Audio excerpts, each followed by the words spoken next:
DynamicCardStore.com to get the cards, icons, legends aiming at the stars. Hursty at checkout to save you plenty. Now your bank account won't be staying empty. DynamicCardStore.com.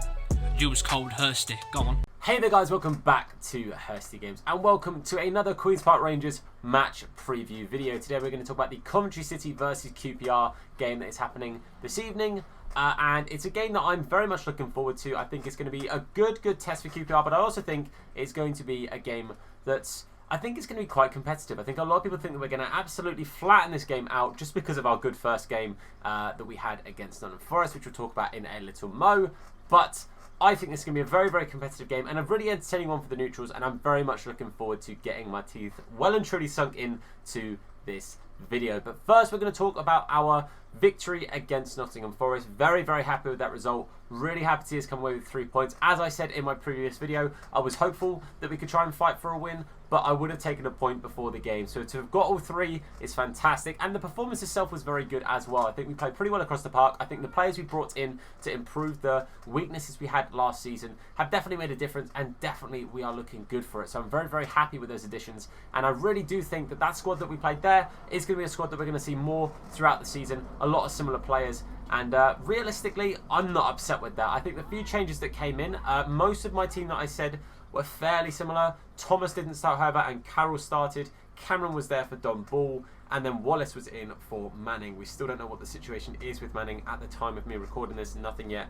ironed or you know, proofed as to whether he's staying, going, what's happening. So in that one we have to have a little bit of leeway. Who knows in that regard. But regardless, 3 points, very happy. Technically top of the table, up the boys, but it's first game of the season, so let's not get our hopes too up, and let's just be realistic and very happy with what we achieved, which is 3 points against a very good Nottingham Forest team. But now let's talk about today's opponents, which is Coventry, the whole point of this video. Now Coventry City is a team obviously just come up to the Championship, and I think they're a half-decent looking side. I think they've got some very good individuals, and some individuals we definitely need to pay attention to. First of all, Matt Godden getting his first goal in the Championship for Coventry up against Bristol City last week. They were unlucky to get the 2-1 loss. The way that they lost the game was a close game. I think realistically that game honestly could have gone either way from looking at the stats and the highlights and everything. I think a point each probably would have been a fair reflection in that game. But regardless, they sadly did come away with the 2-1 defeat to Bristol City. But Matt Godden got himself a goal, and is a very good player from all accounts. I've spoken to James about Matt Godden before because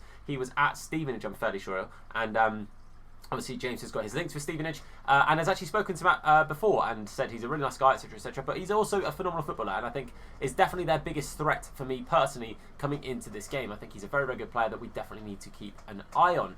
Also looking at another player that a lot of people will know from FIFA purely because he got a Team of the Season card is Dabo, a very good defender, and one that again I think we need to definitely pay attention to and not underestimate. I think he's a very good player going forward, and also very good defensively sound at the back. We're a team that like to sort of start out wide and then cut inside, and that's something that we're definitely going to have to try and utilise against a player like Dabo out on that wide right hand side, to see if we can obviously take it past him and you know, trying to, because he does go forward quite a bit from what I see, so maybe on the counter down that side is definitely something that we can potentially utilise. I'll get into the lineup that I think we're going to start with and how we can maybe attack that a little bit in a minute, but obviously we'll talk about their team first and talk about obviously the build up to the game. Now they did lose against Gillingham, I believe it was, in the Carabao Cup. It was 1-1, and then they lost 5-4 in penalties. Again, it's the Cup, not every single club goes for a massive Cup run. We've never been good in the Cup, so I mean we're already out, mate, so it is what it is. But again, they're off the bounce of 2 losses, which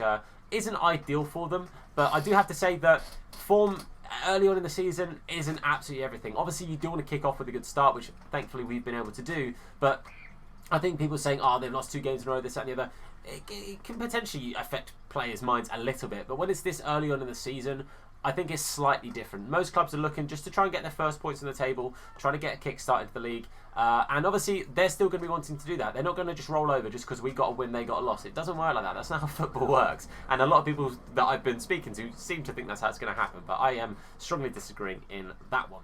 But me being completely honest here, I would be lying to you if I said there is an abundance of players in this team that I properly know. There's a few people I recognise from FIFA, and I'm just being honest with you in saying that. The only other player that I really sort of brings to mind, Jordan Shipley, I recognise the name, I recognise the player a little bit. And then Tyler Walker, for obvious reasons with the QPR links and everything. But realistically, I would be lying to you if I said I knew too much about this Coventry team, apart from the odd few individuals, mainly God and mainly Dabo, and like I said, I know of Shipley and I know of Tyler Walker clearly, but apart from that, I don't know too much about the squad, so I'm not going to sit here and try and spat off loads of information about things that I just don't know about, because I think that A, would be disrespectful to Coventry, and obviously their fans, if anyone is watching this video, and B, I just want to give a fair reflection. If that's what I know of the team, that's what I'm going to tell you about it. So with that in mind, I'm going to show you my starting 11. I'm going to show it slightly differently to how I did it last week, still waiting on something to come through to be able to do slightly different things in this video, but regardless, let's get into my starting 11 against Coventry that I would go for. Okay, so you can see the starting 11 next to me here. What I'm not going to do this time is go through each individual position. I'm just going to show you straight off the bat my starting 11. So you can see I've gone with Lumley in goal. It's a fairly similar team to what we actually started last week. So anyone who's curious, it is fairly similar, yes. But I'm actually going to move over a little bit as well because I feel like I'm covering myself with my own pitch. But it's all good. So we've got Lumley in goal, Ozzy Kakai, Barbe, Dickey, and I brought Manning in for Wallace. Now, the main reason I've done that is, again, I'm talking about this Dabo situation. Now, one thing that I think I mentioned quite a lot in the Nottingham Forest build-up is that Manning would have been a slight weakness and a place that I think Forest could have looked to try and attack and try and make a bit of an impact on, as someone who gets forward quite a bit and isn't the best at getting back, Ryan Manning. Wallace, I do think, was brought in, and I think a very good touch from Warburton, because Wallace had a phenomenal game. I have to say that straight away.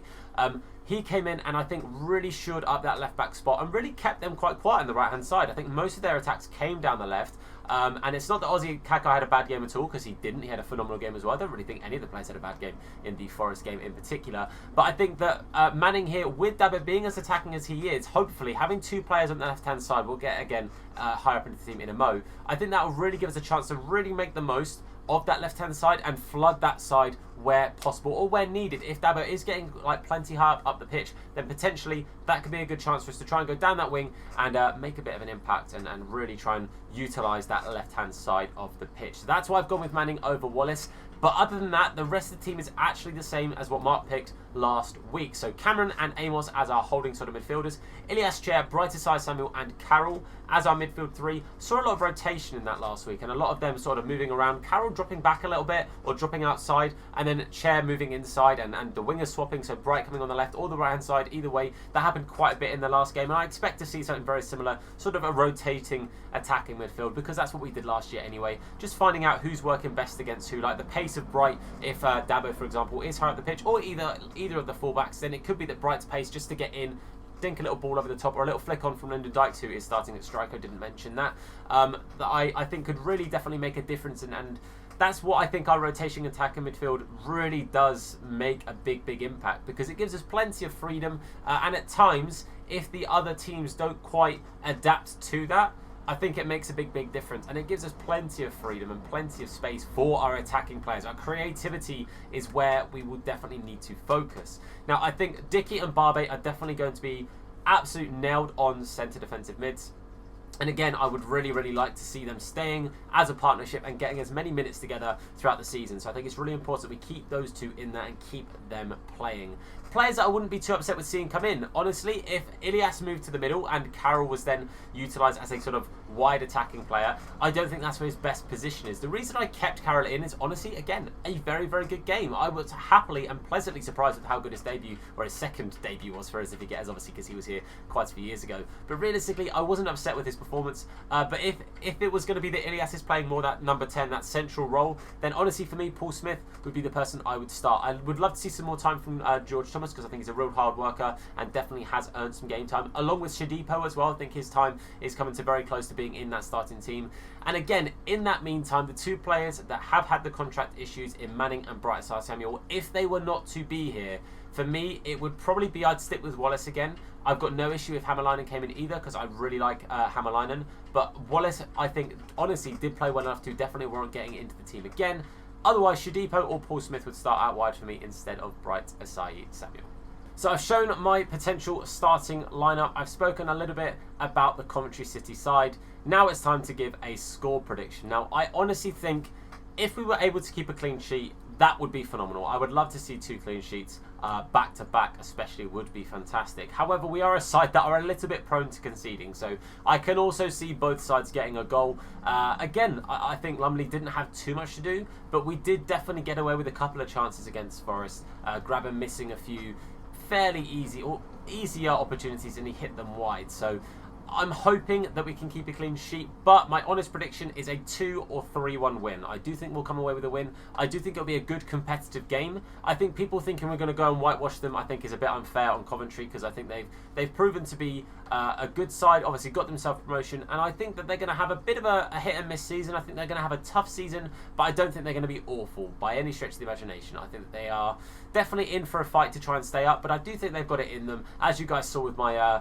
my prediction video. If you haven't seen my championship prediction video, then go and check it out. But I did have them just dropping into those relegation zones, but I think they've got the squad and they've got the capability of avoiding relegation, but I do think it's going to be tough for them.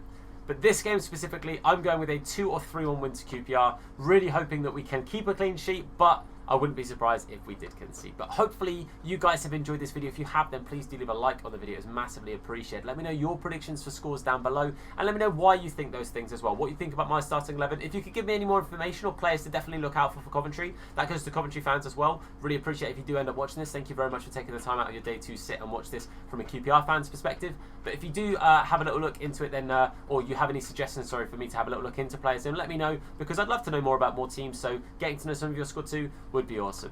And if you're new to the channel, then please do hit that subscribe button. It'd be greatly appreciated to have you as part of the family. But for now, guys, I want to say thank you very, very much for watching. I've been Tom. You guys have been awesome, and I'll see you soon.